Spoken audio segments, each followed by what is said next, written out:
Hey y'all, Amanda here from Dwellaware. I want to share with you today about this archway. I built it, it's DIY, it costs about $30, and I think you can build one too.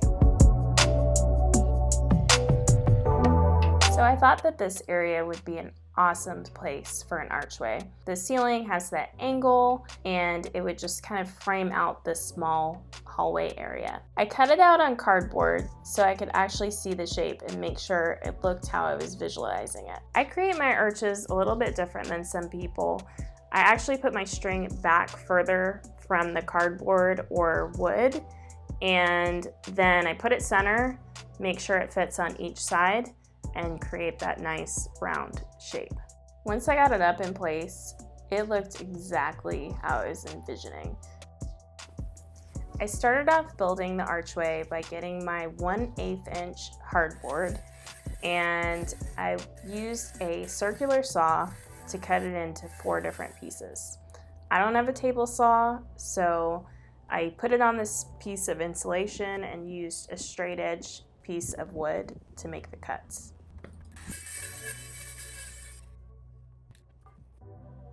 I was totally here for the shape that I had already cut out with the cardboard, so I used that to make the outline on the hardboard. I always try to put safety first, so I put my respirator mask on, goggles, and ear protection. I've got links in the description for these. I tested out the jigsaw to make sure it was cutting the hardboard correctly. That can vary from using it on plywood or hardboard. I decided to cut out all 4 pieces at the same time in order that it would be exactly the same. I wasn't sure it was gonna work, but y'all, it worked and it was awesome. I was actually really impressed with how the hardboard worked for this cutout because I used plywood when I did the archways in the sunroom, and they were so fragile and hard to work with, and the hardboard was very durable.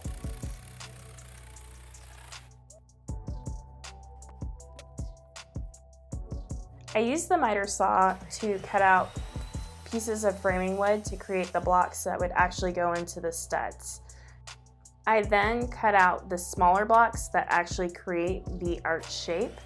I used a 1x4 trim piece, and this was the exact width that I needed for the arch, so I just cut a whole bunch of small blocks out.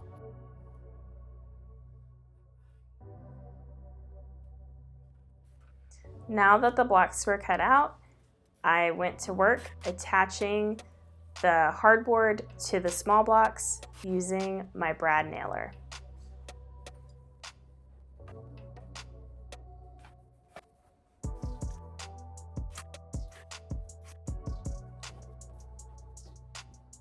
Okay, I'm measuring out.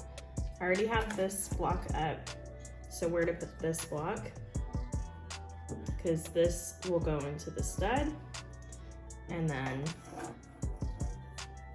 I'll nail gun it and brad nail it into here.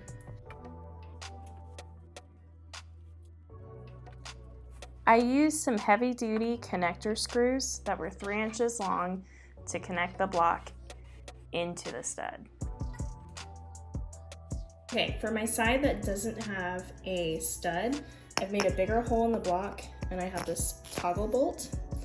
I'll go in there, and then this end fastener goes on it, and basically when I put it into the wall, it's going to tighten and give a really secure fit.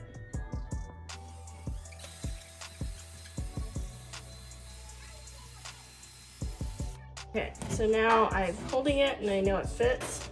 A lot of air in there.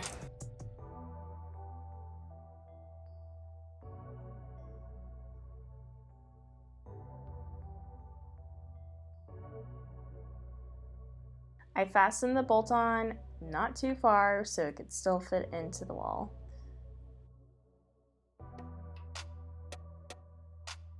Once you start to screw it in, if you put some pressure from the block, it will then secure right in. I put up the block for the side stud that actually went into the stud, and I waited to have my arch side piece up to just make sure it was secured in the right place. And then I started using my brad nailer to secure it all in.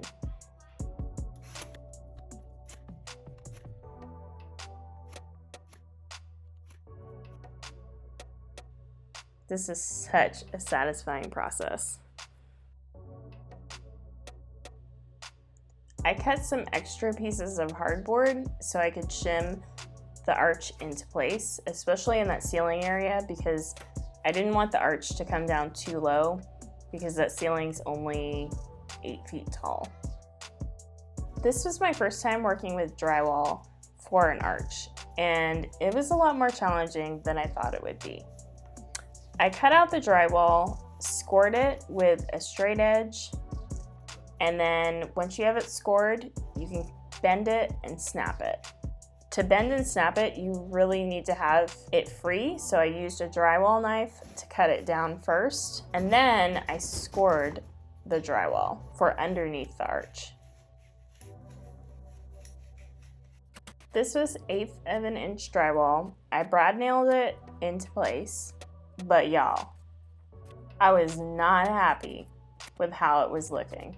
It was so bumpy. And when I had test scored it with a 1/2 inch piece of drywall, it looked great, but with the 1/8 inch, it did not. This is the part of the process where I got very frustrated, just thinking, what did I get myself into? I realized though, I didn't need to live with it in a way that I didn't like it. So I decided to pull it down and find a different method. Since I had the underneath drywall down, I thought it would be better to actually try to put the sides up before putting that underneath part. I brad nailed it into place, and I once again got into a situation. I thought it would be easy to score while it was up, and y'all, it was not easy to score. So I took a drywall knife to it, and it was tearing up the drywall. It was not good. But I continued to go for it since I had already nailed it into place. As you can see, Mama's not happy.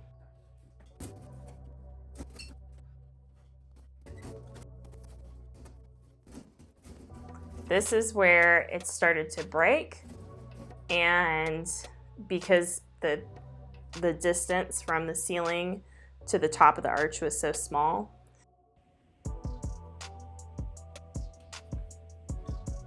I definitely felt frustrated and stuck in this part of the process. Trying to figure out if I need to take it down, what I can do to cut it. But I decided to just keep going for it and not worry about the part that was so close to the top drywall.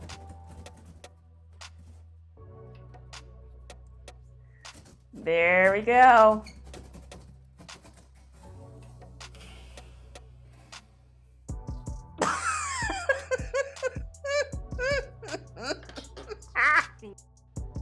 I can laugh about it now, but let me tell you, I could not laugh about it in the moment. Learning from the first side, I decided to go at it, actually putting the drywall up, outlining it, and then cutting it in 2 pieces to do the scoring. It worked out so well. Instead of scoring for the underneath part, I decided to try wetting it. The wetting worked out so well, it made it really pliable, and I was able to get it up, and it looked way less bumpy than the first try.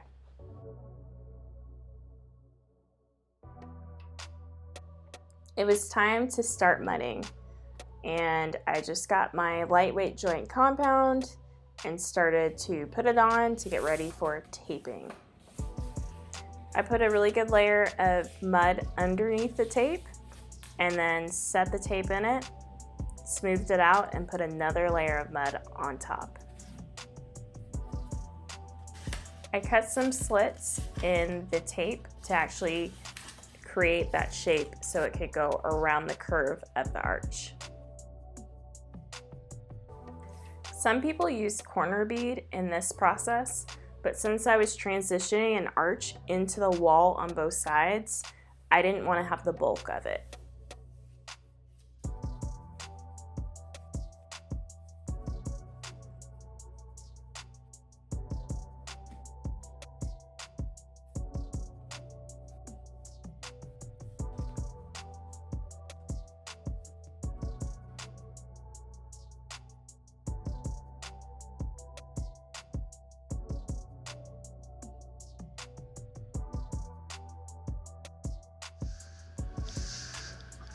So I'm just using this sponge, and before the joint compound or mud is completely dry, I'm smoothing it out.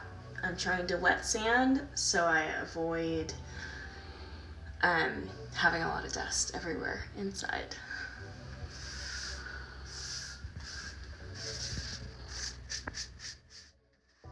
As you can see, I am tired, and making an arch is just a process, y'all. For the side transitions, I used a piece of tape on the bottom part of it to make a smooth transition. I hadn't really seen many professionals do this process before, so it was a little bit risky, but the result was amazing.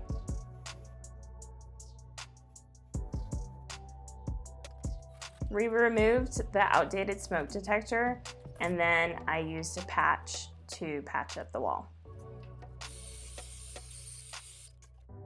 In our home, we have some serious wall texture, and so you use this tool to create stomp texture. It's really important to wet it before using it. After many failed attempts of trying to do this texture in our home, I watched a lot of YouTube videos before this attempt. I realized the secret was to make sure that the mud was thin enough and that the brush was really saturated with water before stomping. I applied a really good amount of mud and made sure to get that texture blended.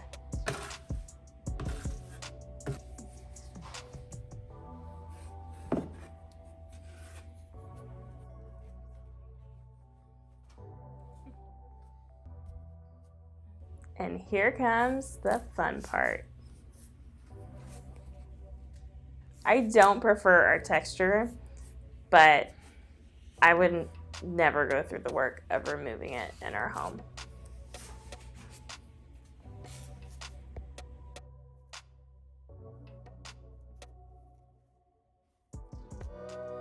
I was so excited, I had to dance it out.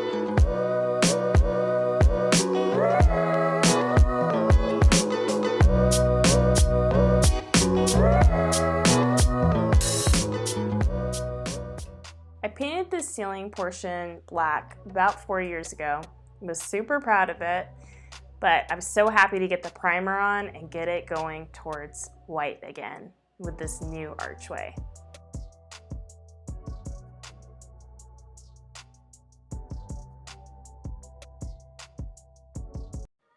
Now that the archway was complete, it was time to break it down again.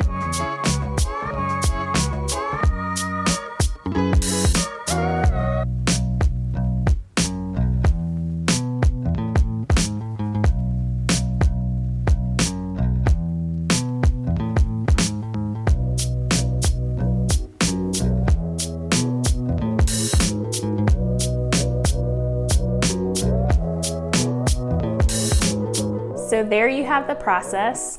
The arch turned out beautiful, looks like it was already here, added so much character to our home, and now you can be empowered to go make one yourself. If you like this video, please be sure to smash that like button, subscribe, and y'all dwell aware out there.